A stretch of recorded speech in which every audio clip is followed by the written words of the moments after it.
Продолжуваме со рубриката Да се мијам или да спијам. Ако не се лажам, на телефонска линија треба да го имаме граѓанскиот активист Маријан Ненов. Маријан, добро утро, дали ние те будиме или си ранобудник? Добро утро, веќе сум буден. Значи рано станувате. Вие вчера бевте на протестот пред УСИЕ, им предадовте символично пехар за најголем загадувач, но меѓутоа рековте дека еден од оние 500 големи загадувачи. Што значи ова? Дали ќе протестирате пред секој загадувач или ова беше само символика? Ова не е наша прва акција од ваков тип. Ние лани, ако се сеќавате, имавме една блокада и кај Трисла. Сега продолжуваме традицијата и кај друг. До година или можеби пак повторно оваа година ќе се најдеме кај трета. Така да ова нема да престане, секако. Имаме подршка од граѓаните, знаеме дека сме на добар пат и знаеме каде да центрираме, односно кај самите извор на загадување.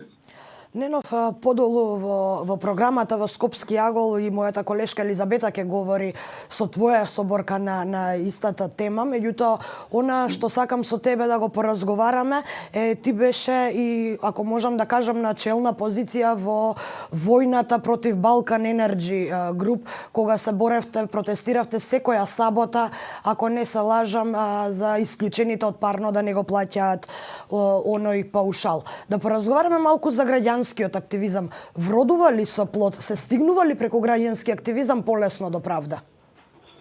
Тоа е многу тежок пат. Тежок и долг пат. Ние сме тама на улица од 2013 година.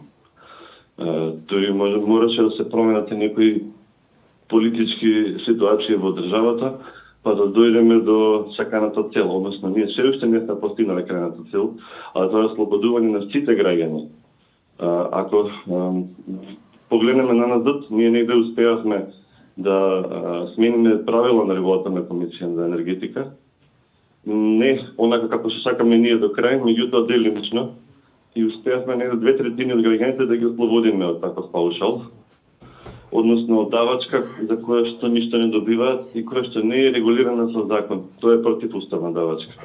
Се уште остана не околу 5000 домаќинства кои што плаќаат ваков рекет на ваква компанија. Ние ќе продолжиме и понатаму се додека не ги ослободиме нив. Дали сметате дека сме доволно освестен народ? Не научија ли си во овие години и сите овие настани да се разбудиме и да си ја бараме правдата на улица? Само на улица нема да успееме, верувајте. Граѓанските активисти мора да влезат во институциите за да направат нешто. Ако се работи паралелно и во институции и на улица, тогаш ќе се направи доволно силен притисок да се сменат работите во правилна насока.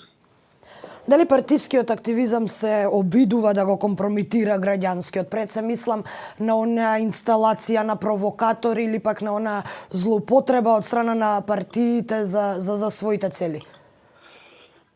Еве во петокот имавме една таква ситуација слична, каде што ФПП има протест пред собранието и во еден момент така изненада се собраа неколку медиуми и држаше прес една група од пратеници, на што беше соодветно реагирано од организаторот на протестот и исто така и од мене.